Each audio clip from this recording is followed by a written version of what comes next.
Did you know like 90% of legacy wealth lasts one generation? Because the Mm. other generations don't know what to do with the wealth, right?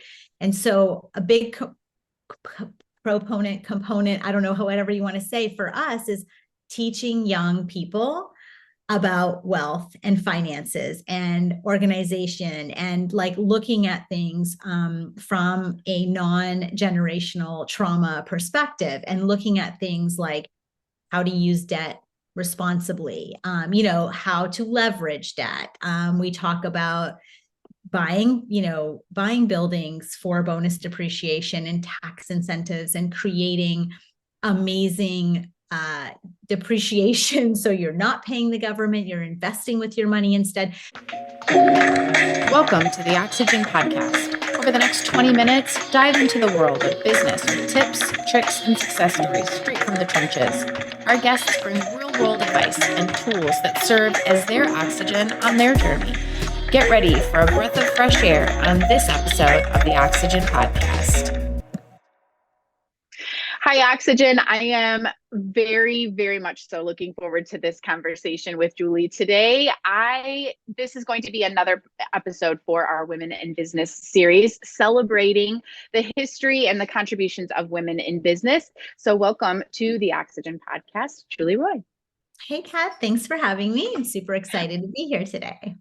I am just in doing the research, and obviously we were connected by a common connection, but I think that it took us so long to finally meet face to face and have this conversation that it's going to be worth it for the audience. So first of all, let's start with Happy Women in Business Month and all the contributions that you make to this amazing world that we're in. Awesome. Thank you. And same to you and all of the listeners. I'm, obviously a super hardcore proponent for women in entrepreneurship. So yay to all of us and all the contributions we're making to change this world. Yeah, it's interesting when we put the call out to find women in business that meet that $2 million threshold, and how unique it is for women who want to step out and say, hey, this is me. And hey, I'm willing to not only put my flag in the ground and talk about it, but also put information out that helps those that are coming behind us. I think that there's not a lot of us that are willing to have that discussion, and it's unfortunate kind of on a certain level. So I think conversations like this need to happen more often. Absolutely. I think too, transparency for me is a part of who I am in terms of leadership and just the way I run our business and how I communicate and, have any business exchanges. And so I feel like I am very honest, good, bad, ugly. If you ask me, I'm going to tell you all the things. So if you don't want to know all the things, don't ask me.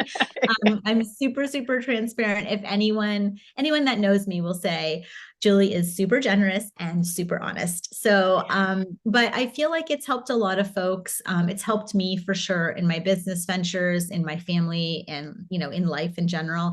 And so my core values are pretty hard and strong. And so, yeah, I don't really waver from a few things: integrity, honesty, transparency. Those are some things that are kind of in all the things I do. So, and I think it's important to have those things because lots of folks talk about all the good, all the easy, all the what's out there, what you see, the top of the iceberg. We just got back from Antarctica. So it's a super great I love analogy. that. Yeah. We took the kids there. One of our core family values is travel, and seeing the 7 continents was one of our major goals. So we just finished that in December, but it's so true. Like when they even were teaching us about the iceberg, like you hear about this, but it's really like 1/3 is the top. And then you look in the water and it's like miles and miles long underneath. Right.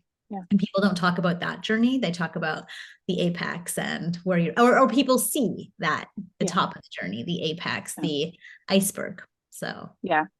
Yeah, I'm going to give you a ton of credit because I think that that's what people that's what gives people the pause and makes women specifically want to quit. That she she's got it easier than I do, or, she got some kind of leg She up, came or from she. this, or she's, yeah. Right, Mhm. exactly. And I think that transparency, or that willingness to discuss it, is what allows, yeah, maybe even just one, like we spend a ton of time with young women who are in high school. Even after I was done coaching high school sports, I still, we've got young girls that are in groups that are just, like, hey, let's get together and talk about it. I actually read Michelle Obama's book after she was out of the White Yes, House, I and did they. too.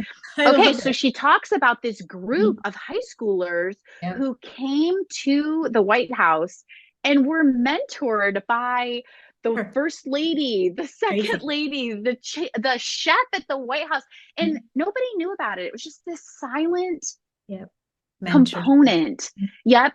And some of those young women walked away having been mentored by this very Amazing. elite group. And I think that is what will empower this next generation coming up. And to be fair, even our sons, like I know you have sons, I Yeah. also have a son, Yeah. I it's have not three. just these young women. Yeah, but it's that transparency of, by the way, this ain't easy.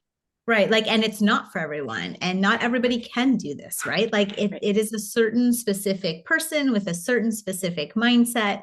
And yes, it is, I'll say many people can do it, but you have to have either the right coaching, the right mentorship, the right mental framework, right? The right structure.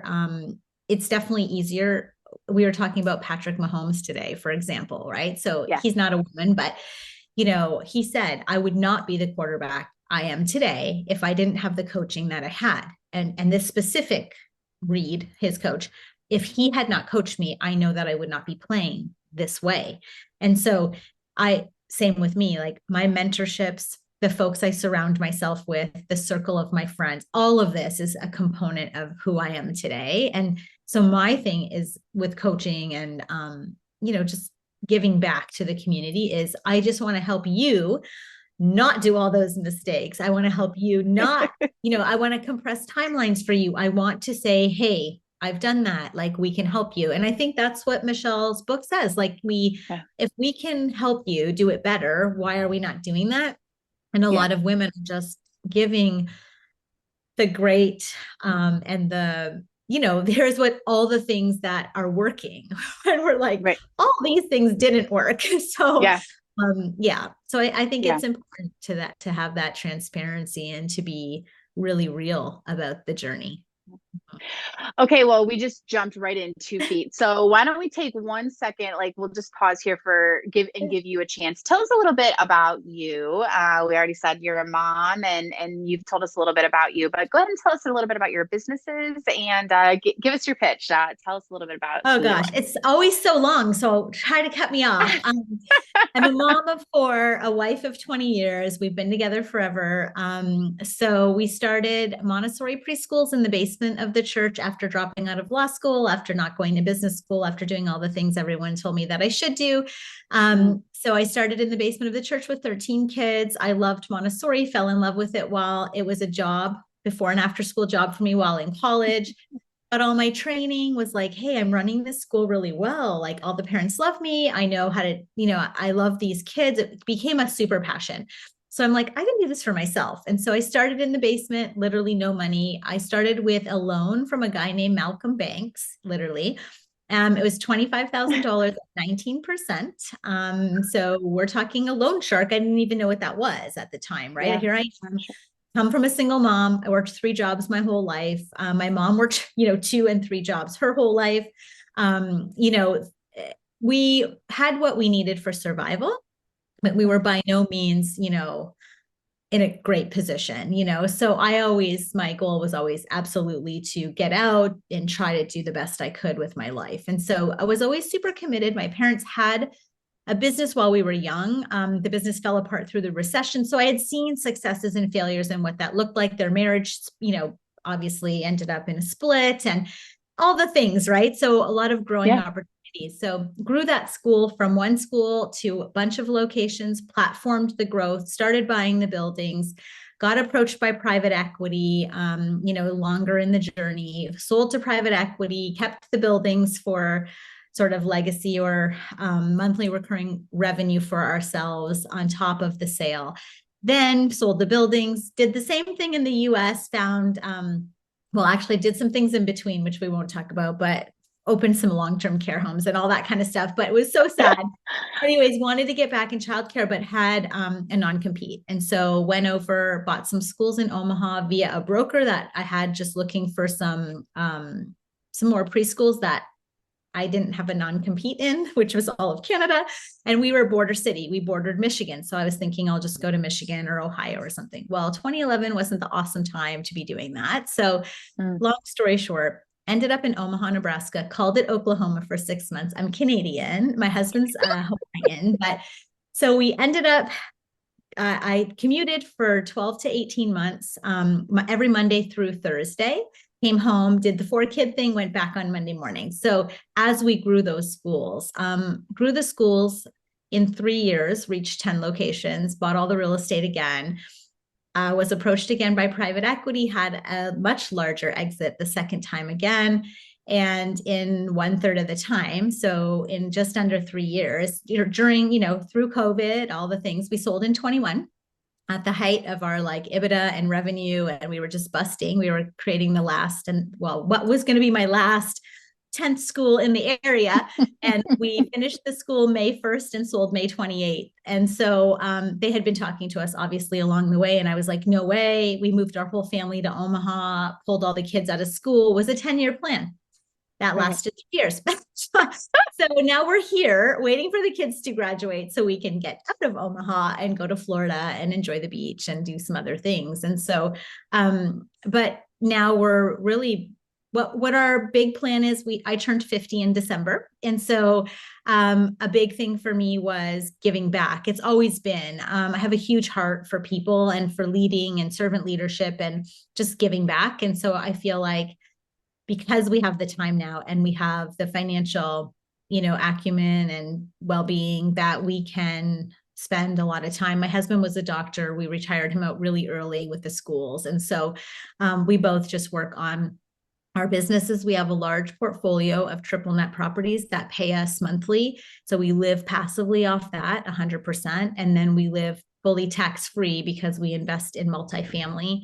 So a bunch of apartment buildings, and then we own storage and industrial and some fractional business ownerships as well. So we have a nice monthly recurring revenue that is totally passive. So we have done this coaching program as more of a give back. My husband's a psychologist, so a lot of mindset work. But we do a lot of generosity is fueling us right now. So the next half of our life is dedicated to generosity and giving back and just really creating opportunities for others. That's really where we're at right now. And so we ended up on, I think how I ended up on this podcast. Yeah. Well, it's amazing how many common threads there are in there. I feel like you just dropped a masterclass in this podcast in 6 minutes, but that's pretty awesome.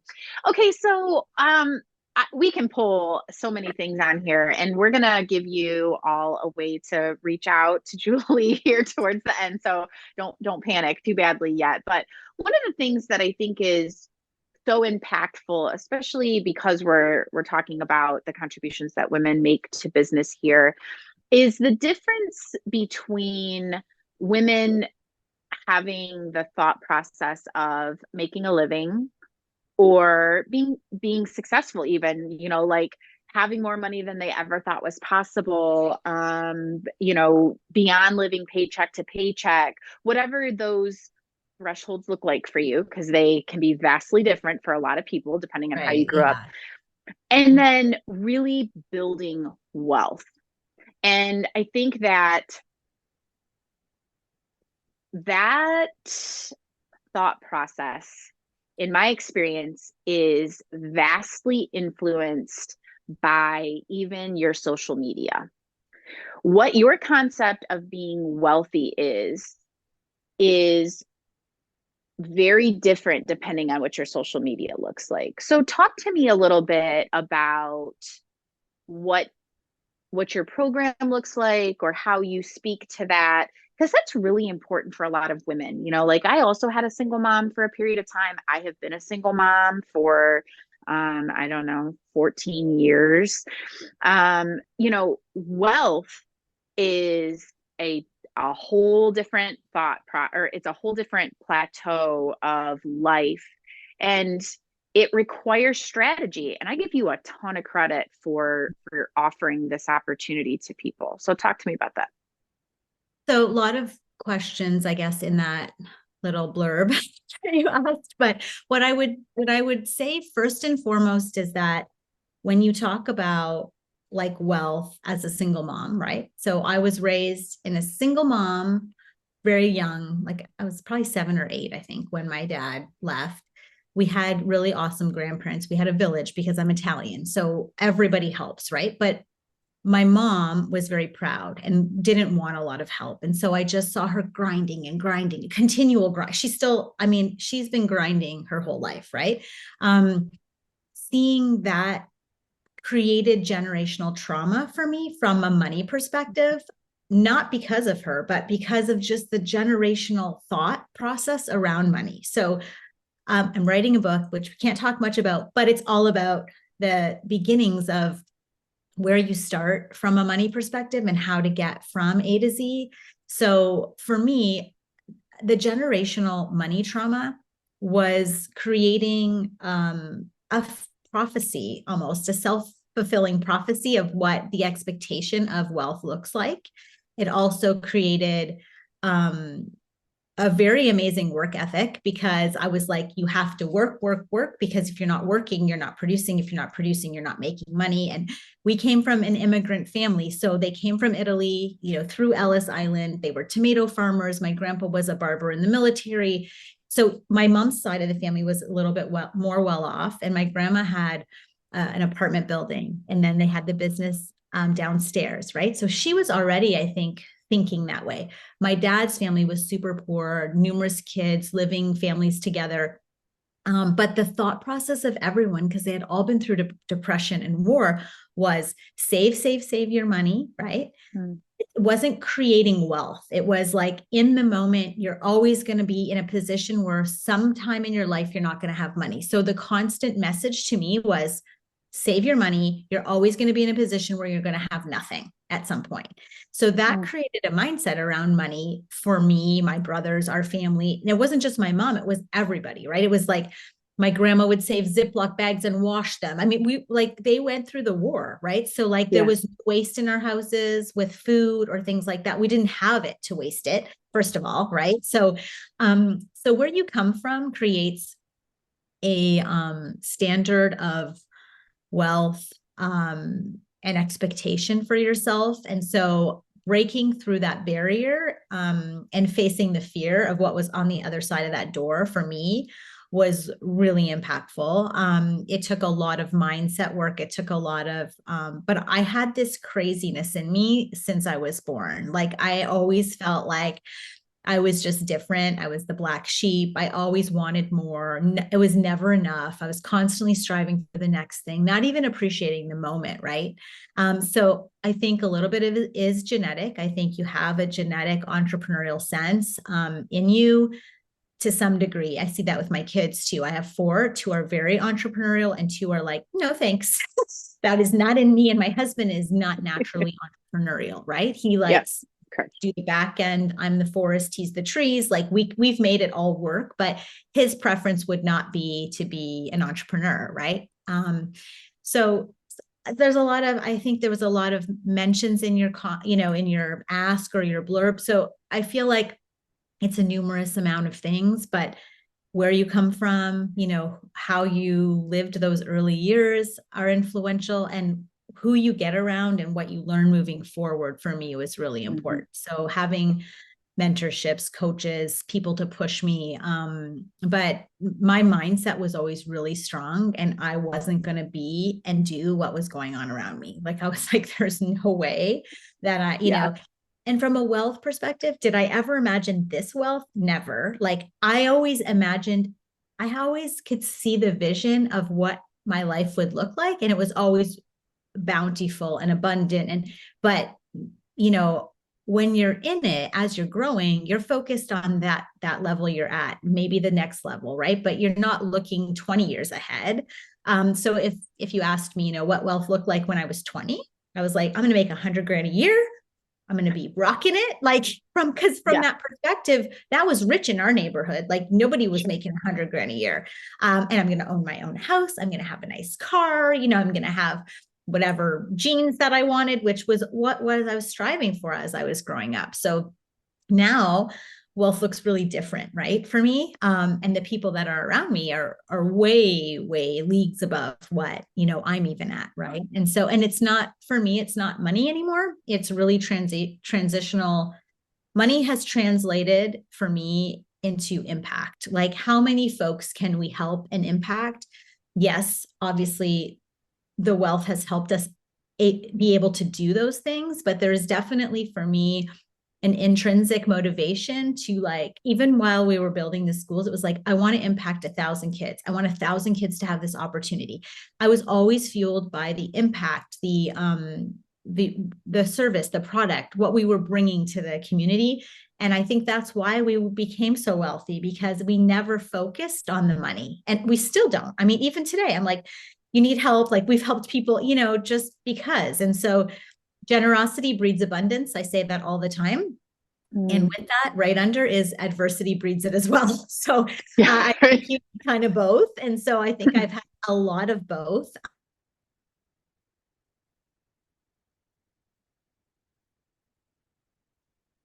We put out have come back to us tenfold because we've always helped others. I really truly believe that. So Yeah. Okay, so I think you said a couple of really good things here, and I just want to draw them out here. First of all, it 100% is important as to who you surround yourself with, and it's always that group that's maybe just a touch above. always. You know, I think that in looking at some of your, even your social media components, and you are a great person to be one of those upstream consume or upstream providers for people who are trying to kind of curate their social media feed. You know, even if your coaching program isn't something that they can attain right now, you know, we always strive for our social media feeds. If you can't be in our coaching program, be underneath us for content, so that you're at least absorbing that The downstream message. content. Yeah, for Yep. sure. Yeah. And so that it feels like you're in that flow of messaging. And I think that, you know, like you were talking about your coach earlier. I'm a huge Ed Milet fan. We've had Jillian I love Michaels here him too. on Yeah. this. Yep. We've had Jillian Michaels here on this podcast. She's rough messaging, but man, she's blunt. She'll tell you, right? And so I think that when we're talking about, and by the way, like I don't go and call Jillian Michaels and have lunch with her. Like we provided this content because she, by the way, I'd be a lot skinnier if Jillian Michaels and I had lunch. I think that these are the people that you choose to surround yourself with or consume content when, you know, you do come from an environment where, let's be honest, when I was younger, the power being shut off was a real thing. And now we're talking about a wealth portfolio, not just, you know, oh, well, I have a savings account. That's not what happens in where we've transitioned. And I got very fortunate. I also paid a lot of prices. So, you know, that path. But I think hearing messages from people like you and maybe me, but yours is probably way more impactful, that it's possible when you're in that dip, then you're less likely to give up. Yeah, I think that the mindset piece, I'm trying to shut the dinging off. Sorry, I don't know what's going on with that. The mindset piece for me was huge for sure. And Ed Milet is one of my favorites. The Power of One and the One More is awesome. I feel like I was definitely the one in our family to change the trajectory of everything that's happened moving forward. So our children have legacy wealth. My children's children should have legacy wealth because we're also teaching the legacy Yeah. wealth that, like, we're teaching Yeah. them to ensure that they know not to do things that will mess all that up because we worked really hard. So But a lot of people don't think of that, right? They create legacy wealth. And did you know like 90% of legacy wealth lasts one generation? Because the Mm. other generations don't know what to do with the wealth, right? And so a big component, I don't know, however you want to say, for us is teaching young people about wealth and finances and organization and like looking at things from a non-generational trauma perspective and looking at things like how to use debt responsibly, how to leverage debt. We talk about buying buildings for bonus depreciation and tax incentives and creating amazing depreciation. So you're not paying the government, you're investing with your money. These are not things that like our juniors are learning in school. They're not being taught these things because there's a purpose for what you need to do in school. And so I have a whole other podcast on that for you. But right now, I would say yes, like that being the one to change the trajectory of your family means you have to be the brave one. You have to go outside of what you feel comfortable doing. You have to learn. You have to always be learning, always be growing. We call it able, like always be learning.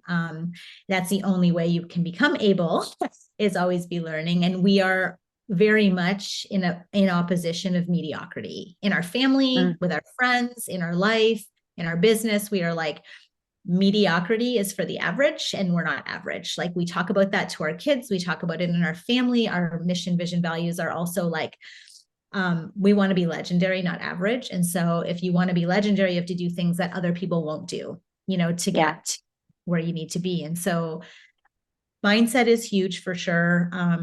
Learning and just speaking on topics with your family, with your friends, being around people that build your empire. So rather than take it down. There's a lot of noise out there. You have to filter so much out as an entrepreneur.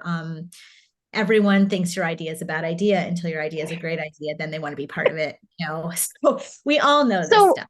What do you do? What do you do to combat that? What do you think is like I always say, in my parents' day and age, my dad would say it's lonely at the top. And I always say, well, yeah, that's great, but I do Zoom, and I did Zoom when Zoom wasn't even cool. So, yes, it's lonely at the top, but not like it used to be. So what do you think is a good suggestion for people who do fight that keeping up with the Joneses component? So one of my mentors is Grant Cardone. Some of you on here may or may not know him. He's very direct and people love him or hate him. And he says, if you don't have haters, you're not doing enough. Check. Okay, great. And then he said, the other thing you have to always remember is that the only folks who will criticize you in life are those doing less than you. Once I started to actually understand that and see that was happening on a daily, I was like, you're right. These people, I don't have to listen to them. I don't need to hear the noise from them because unless you're doing better than me, then I'm going to listen, right? If you're not doing what I'm doing, or you're not putting in what I'm putting in, or you're not creating returns in life, we call it return on life. We don't even talk about returns in financial returns anymore, but return on life for us is like hashtag return on life on everything we do, because time is the only resource that's not infinite. And so for us, the time has to be worth it. The time I spend away from my family, away from my husband, away from things that I want to be doing, has to have a return on life for us. And so we measure that now very differently. And so Grant, when we were chatting, like when he said to me, Julie, you're always going to have haters. If you don't have haters, you're not doing enough. And I was like, okay, that's great. Then I'm cool with haters. And then he said, well, then I said, well, what about all those people that, want to criticize? And he said, tell me anybody that's criticizing you that's in a better position than you are today. And I was like, yeah, none of them. And he's like, there's your answer. So I was like, yeah, so I tell everybody that we coach the same two things. And it's hard because when you're an entrepreneur, you get a lot of hate as you grow, especially, and as you become better than the circle of friends you're in, or you're making more, or your family's like, there's a lot of people that are going to be naysaying, and there's a lot of people that are going to be like, listen, you're doing the wrong thing, you're making the wrong decision. I 100% believe in the entrepreneurial gut, and I follow it 998 times out of 1,000. The times I don't, I regret that I didn't. So Yeah. you as an entrepreneur will know in your gut, you'll feel, I 100% believe in energies. I don't have anyone around me that is negative anymore. I used to complace family, friends, peers that just created energy that was negative around me. I do something called Savers every morning from a book called Miracle Morning. I work really through that every day. I thank, I'm grateful for health, wealth, and happiness every day. And so every morning, that's how I start my day. I'm very routined. My day looks the same. I eat the same. I have the same schedule every day. I eat the same food. It's crazy. Probably OCD as well as ADHD and all the things I have, but I consider all of that superpowers of entrepreneurship. I literally think that habits transform your reality and your mindset. What you say, what you think, you say, what you say, you do, what you do, you become. And so what you become becomes your legacy. And so we just focus on creating the framework and sticking to it. I think that it's incredibly powerful to hear you say those things because you're not the only one who says that stuff, right? Like habits, gratefulness, being willing to say things that are unpopular, right? I always tell people you never face judgment from somebody who's further down the path than you are. So be cautious where your judgment comes from. Okay. That's right. And that's, yeah, Mhm. it's the exact same thing. We tell students that are going to college for the first time, their parents are panicking because they're moving them away. It's not bad you're going to college. Your mom's just panicking because you're not going to be under a roof, right? Throwing your savings into a new business. Well, that's because none of your friends have ever Anything done it that before. has risk, right? Anything that has Yeah. risk, like that you don't know. But I think the difference in hearing you say it is that there aren't a lot of women out there. And by the way, let me just be very clear. For those of you who are listening to this because you've never heard me on a podcast before, I am not all rah rah female. But I think that there's a reason why we need to say this as women. Because as moms, I think we're crazy adaptive and we want to always be the one who pivots and takes care of our kids, our friends, our spouse, and what goes is the habits. What goes is, well, that one thing that our business might need, or that one thing that we promised ourselves. And in fact, it is what makes us crazy productive so that we can do it all. And you're talking to women who actually are further down the path and are telling you just keep your nose down. It's gonna fricking be okay.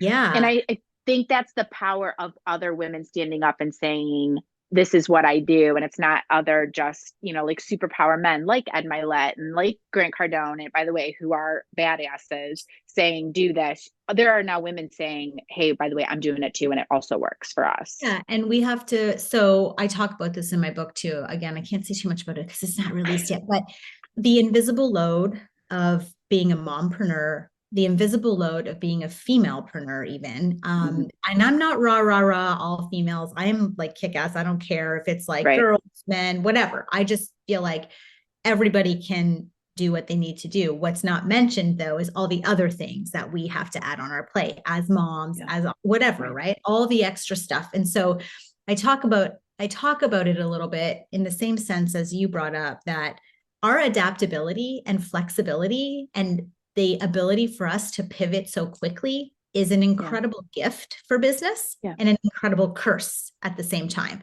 because we will, I'll just go get that kid, throw him into the doctor, we'll bring him back to school. I'll miss my workout. And so time boxing, Pomodoro method, things like that, where you really create structure around your day and times. And some things, like for me, there are 3 non-negotiables every day that I create. And so one non-negotiable is there's 30 minutes of workout that's going to happen. Whenever that's going to happen, it's penciled in. But if it has to change, it's not moving off the calendar. So 30 minutes of even if it's just walking, like 30 minutes of moving my body a day. And that's not it's just not a non-negotiable anymore. You know, there are a list of three, I guess, goals that I have every day. My gratitude in the morning and how I start my day, my Starbucks morning coffee, like my breakfast, those are non-negotiables. I do this every morning. I have a latte. I do my gratitude while I do my latte. I do my socials. There's a very projected, like, unless I'm sick or someone is like really in danger, those things aren't changing. Like I have to my mornings work a certain way. And then I have a checklist of things that need to get done for the day for my business. Always three of them are the most important for the day. I do a lot of things in threes. Those three top things have to be done before I go to bed at night. So I don't care when it's going to happen. If I have to pivot, change, adapt, move, whatever. I find a lot of people that we coach or that we mentor, they keep moving stuff down the calendar or down the line or to the next day, to the next week, to the month, because they continually prioritize everybody over their own stuff or everything, right? So their children's stuff, their spouse's things, their partner, their peer, whatever. Even people that have challenges that are not entrepreneurs, just working in a W-2, they have the same issues because they'll help a colleague or they'll help a peer. Because if you have generosity as a strength, it's again a curse as well. So my thing, someone needs help, I'm dropping everything. What do you need? How can I help you? How can I get you, you know, do you want me to go pick them up? Like, I'm always the first one that's going to jump in. And so creating boundaries is really, really important. As much as you think you're helping yourself by not having them, or you're martyring, right, your life for others, it's really not conducive to any type of growth for you. So it's it hard. causes a lot of burnout. Yeah, Yeah. causes A lot of a lot of pain. burnout. Mm-hmm. Yeah. I'll have to give you the tip on why you do things in threes. We call it the Okay. milk stool concept. It makes you super stable. All right. So what is the one thing you wish you would have known, or maybe the in the trenches item that you learned in business that you didn't learn in business school? We like to ask all of our entrepreneurs. Some of us went to business school, maybe for a short period of time or long period of time, but we find that, business school teaches you things in books, not the things that you actually needed to know. So what's the one Oh, thing that you hilarious. think you, So, what's, well, I did not come from business school. I actually went to law school and quit, and hated it. And so went into teaching, which everyone was like, oh my gosh, you're going to be poor. What are you doing? Like a preschool teacher. Oh, Julie, this life that you wanted, you're the whole thing. Right. And I'm like, whatever, but this is what I want to do. And I love it. And so you have to remember, I was in the basement of the church with no money. I was taking Bo's payroll, my boyfriend at the time, my husband now, to pay the payroll, right? So every Friday he would put his check in the bank so I could pay the girls Friday afternoon. Like, this is the shit that's real. Like, this stuff happens to everybody that owns a business. I don't care if you say it didn't happen, you're lying. All of us go through times where we have no money. I was the janitor, the teacher. We moved classrooms in and out of the church every morning. So set up everything in the morning, took it all down at night because they had karate and other things. So we were in a mobile space. I was the teacher, janitor, accountant, tour guide, bathroom plunger, cleaner, whatever, right? All the things. And so I didn't have formalized business training at all. And so it was a lot of failing forward with financial management, a lot of failing forward with how to provide leadership to my team. I did not know how to be a leader. I think I wrote down 10 things when you said, hey, this might be something we discuss. I'm like, wow, I have so many things that I wish I would have known to do. But I think the biggest thing was financial management for sure. Like, I didn't even know how to read a P&L. When they said submit your P&Ls, I was like, what the heck is that? Like, I had no idea. I remember doing payroll and I was like, wow, oh my gosh, we're going to make so much money. Like, I was so excited because I was like, we still have all this revenue. And then we got payroll taxes. And I was like, what the heck is this? I had no clue that I had to pay the taxes that I took from them back. I was like, what? So all the things, like when you're starting a business, and you don't, I mean, I was 20 some years old, right? I had a huge loan. All I cared about was revenue in and what the end game was at the end of the month. And if we had like a dollar in the bank, we were doing good, you know? So just having known what I know now, I wish that I had mentorship, to be honest, somebody to go to say, what am I going to do now? Or what do you do when this happens? Or how do I lead this type of person? How do I deal with a customer service issue? How do I deal with a product delivery issue? How do I deal with a service issue? How do I manage the financial aspect of growth? How do I learn to leverage? Right? I didn't know we were doing a cash business. It was very much based on like how I had to get revenue in to pay the bills we had. And then like I was pretty much working for free for the first how many years. And so just all of the things, navigating all those pieces. I was in a business accelerator group that in our town had a little tiny resource center for business. Yep. And so I got some things from them, but they didn't really have time to mentor you. There would be some books, some pamphlets on things to do. Mentorship really wasn't a thing 25 years ago. You know what I mean? Like people were Yeah. like in your industry, like, don't ask me. I'm not helping you grow. What are you kidding me? You're competition. Like we're not helping each other here. Right. Yeah. So, and the I mindset think, did, you know, as yeah, well. I think the mentorship component is way easier to network today. You know, I Access. think just yes, the access component, but I will say that it's also wrought with frauds. So you do have to kind of sort through that. You know, I A think you have to lot. be willing. Yeah, I think you have to be willing to kind of toughen your skin a little, right? Like you and I were talking about before we got on camera. You got to find somebody who's willing to tell you, A no, good, like a good that is a idea. horrible idea, Yes. you know, because if you find somebody who's just going to be your rah rah cheerleader, then I think you found the wrong person. And there's a lot of people out there that are willing to incorrectly mentor you or have not seen success, which is one of the reasons why we've kind of elevated this podcast this year. And you are a classic example as to why, because we've done this is amazing. Find someone who is further down the path than you are, who can say to you, do not look there, that is a waste of your time. Or, you know, yes, this is a P&L and this is how you read it. Or, you know, you don't need a P&L in this instance, you need a statement, you know, all the Cash different balance, or components. maybe you need taxes, you need proof of taxes to do that. Or guess what, now we're talking about creative seller financing and creative ways to finance your business with zero down using other people's money. I knew nothing about any of this stuff, guys, like nothing. I was Yeah. like, I have to save for down payment to get the next business going. It's going to Yeah. take all my revenue from this year. I'm going to make no money. That's how I grew my business. I grew it basically on need, the community needing more. And I was like, great, I'm going to keep fulfilling the community need. And I had no strategic planning. I had no execution planning. I had no plan on growing people. I had no way to support the CCC cycles, the cash cycles, the any of it. I was like all gut and like, hey, it's Yeah. going well. People are happy, right?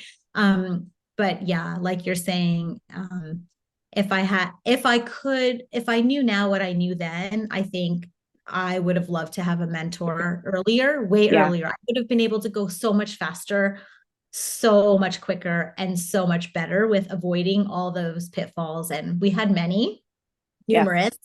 You know, from taking $25,000 at 19%. I mean, that was even a stupid mistake. However, it got me here. So I'm grateful Yeah. for Mouth now. However, Yeah. Right. um, I think there's a few things, and I definitely think from the investment portfolio and the wealth building side, if we're going to talk about that, I had no wealth building skills, ability, knowledge. I was like, save, we have money in the bank, we're good. We have 3 months of savings or 6 months of savings, whatever it was, right? And as we started to grow our revenue, I was like, oh, we just have a lot of money in the bank. Well, that doesn't make you any money. So Yeah. learning about investments, wealth building, creating taxable structures where, even legacy planning, right? Down the road, legacy planning, Huge. trust. all the things now, I have a tax strategist I work with on almost a daily basis, literally. And I have a legacy wealth planner attorney who we touch base with quarterly about our wealth, where it's going, what we need to do, how we can adjust our plan for maximum tax benefits. They work together with us. And this is at a high level. I was not there, for a very long time, but knowing what I know now, I wish I would have spent some time understanding investing, understanding wealth building, really looking at options to minimize my tax liabilities. Like I just wasn't in that space and I couldn't learn about it because I was so into my day-to-day business. And I think that's where I would have changed my mindset a little bit about, okay, my day-to-day business needs me and I need to do all these things, but the other side of the wealth building piece needs to be addressed. And I think as women, we just head down and plow through and trough on and just keep, doing what, especially because we are like, if you're an entrepreneur and you're a woman, generally you're very focused on like getting that goal done, right? Getting to that next Right. goal, not really thinking about all the things until you get to a point where you need to start because your taxes are a huge liability or you're having money in the bank not working for you, right? Those things don't happen usually early on in your business. So but it could have happened for us 20 years, at least 10 years junior than when it happened if we would have been committed to looking at the process better. The other thing I think I hear you saying for people who at this point are going, "Oh my God, I'll never be there," is, which by the way, you can very easily be there, is Yes. a perpetual pursuit to learn. Because, even when we get involved with businesses who have, reached a big award, got their Inc. 5,000, like, have multiple businesses, and they look at me and go, "Okay, we've arrived." And I'm like, "Hold the phone. No. Like, how much revenue do we have?" And we've got very successful entrepreneurs who just never started to learn tax planning, right? We introduced a new We didn't. accountant We were at a high and they'd level, Kat. We were at what right, I consider way more advanced than lots of folks. And until we got in rooms where people are like, "Why are you paying taxes?" I was like, "What are you talking about?" exactly. I was Yes. like, Okay. So everyone pays taxes. They're like, "We don't." aha. And Okay. So those yes. really, really big people, they don't. So I think this is the part. If you hear any component here, it's continue learning, Always. because there's always going to be something else when it comes to the financials of your business or the taxation or how to strategize or how to, by the way, there's always going to be something new to learn. Like, nobody knows it all. I don't know it all. Julie doesn't know it all. Your I learn accountant every does not month. know it all. I'm putting myself in rooms to learn monthly Yes. because they like right now, the government just announced, okay, the House passed bonus depreciation 100%. If that goes into effect, we're waiting on president and whatever the other part is in America, all that to go through. Once that goes through, it's retroactive to last year. Now my whole tax planning situation is going to change again. You have to Yes. continually be aware, and there's no way it's much more challenging when you're in business to keep a handle of all these things. So you almost have to commit to an hour a week of doing some type of what we call able, always be learning in the financial world. So whether that is wealth planning, legacy planning, taxation, like look in the news, look at things that are happening around you, ask people in groups, put yourself in rooms that like their way we love being the dumbest people in the room because that Oh, is when amen. we have we love it. Like when we can Yeah. be when we're in a room and we're like, what is happening in here? We are like, we spent the right money, Yes. Yes. because those are the rooms where we learned the first year to save $350,000 in taxes, like the first Yeah. year. So I paid 30 or 40, maybe 50,000 for that mentorship, which seems like a lot when you're talking about that, but I saved myself 300, or Right. 350, whatever it was. So Exactly. yeah, always be learning. I think that I'm a perpetual learner, unfortunately, Yeah. or fortunately. I will never stop learning. Yeah. I never want to stop learning. Yeah. Um, as long as my mind will let me, I definitely want to continue. And it's the only way to continue to move forward and to be better, be 1% better than you were yesterday. The only way you're going to do that Yeah. is to learn something new, right? So Yeah. a lot of this can be intimidating, like what we chat about here. Yeah. But I was nothing more than anybody listening to this podcast. Even if you're at day one of entrepreneurship, I was literally at day -1. Yeah. So, it was all self-made. I didn't have investors. I didn't have private equity. They bought from me, but I didn't have anybody along the way. I made million-dollar mistakes in my business more than once. And the resilience and the commitment and the dedication and the plow through didn't change. I just was like, Yeah. okay, that was a bad move. Let's fix this and figure out how we're going to, move on. So, Girl, you got so much information in this podcast that people are going to have to listen to it multiple times because there's so much, and I give you a lot of credit because there's not a lot of, again, there's not a lot of people who are willing to openly talk about it and the journey, and it is intimidating for a lot of people. I mean, I've been a business owner for 25 years, and there's some days that I sit down and it's intimidating for me. But I think that until we continue to normalize talking about it, it's gonna always be that way. So I know that this will at least influence people to go another day, and I think that that's always good. Tell people where they can reach you and follow you, and at least put them sure. in your social feeds. Yeah. So on Instagram, I'm the Julie Roy. So if you see the picture, it should look like me. There's actually two randomly, but the Julie Roy is mine. Our website is also www.thejulieroy.com. We're pretty much branded Julie Roy everywhere. Facebook, I have a personal Julie Roy, which is cool because you can see a lot of our family travel and just fun parts of the entrepreneurship journey. And then I have the Julie Roy Facebook page, which is our business page. LinkedIn, I have a lot of, I put a lot of content on all platforms. I post every day myself, no AI, just me every morning. Part of my gratitude journal is doing my social posts and giving back to the community. So most often there's a good nugget or two you could grab from there. We also have a Facebook group. It was Investing with the Roys. We're going to re-fire that up in a little bit here. We kind of paused it while we were doing a rebrand. But yeah, those are the places that you can look for us and follow us.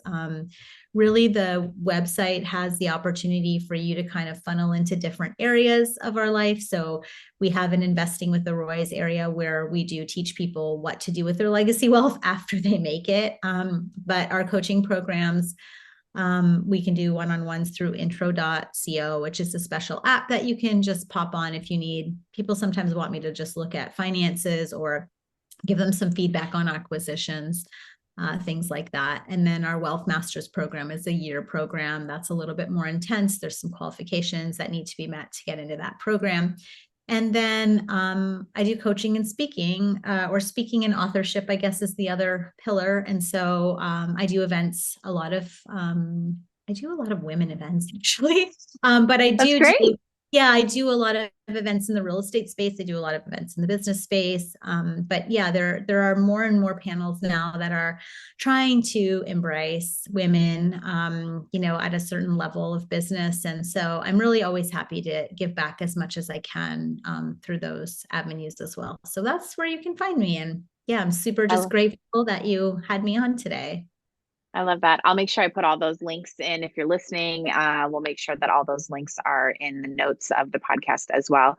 All right. I ask all of my entrepreneurs, what do you need next? As owners and entrepreneurs, sometimes we have a hard time knowing and naming what is the one thing that you need next. So if I ask you, what do you need next? So I'm currently looking for creating my next position in my business. So I'm actually looking for a new integrator for the new businesses I've just started. And so we've got a lot going on. We started a new podcast. We created a community for female entrepreneurs called Glam and Grind. That community has travel tips, wealth tips, entrepreneurial tips, family life tips, recipes, all the things. And so that's a paid community program. We drop our episodes in there first. We also have a Q&A with really awesome high level women. This week we have a marketing one, but there's always just something different. She's going to do branding. But so I need an integrator to help with all these businesses I'm dropping because I'm kind of doing a lot of it right now. And so again, for us, time is really precious and we want to just make sure that we're spending the time best used, right? And so I feel like I'm best used when I can help people and not do all the minutia stuff in the background. Yeah. So I need a forest girl. So I'm I love currently that. in the process of hiring one of those. But yeah, I'm very strategic in life and business. And so, every quarter has rocks. We do EOS and traction and make our own kind of EOS and traction, but there's always something that I need. So that's where I'm at right now. I love that. Well, I'm sure that people can take that in and message you if they know someone. All Yeah. right. Well, Julie, I really appreciate the time. Thanks for all the wisdom that you dropped, and happy Women in Business Month. Thank you so much. Happy We'll catch women. everybody next time.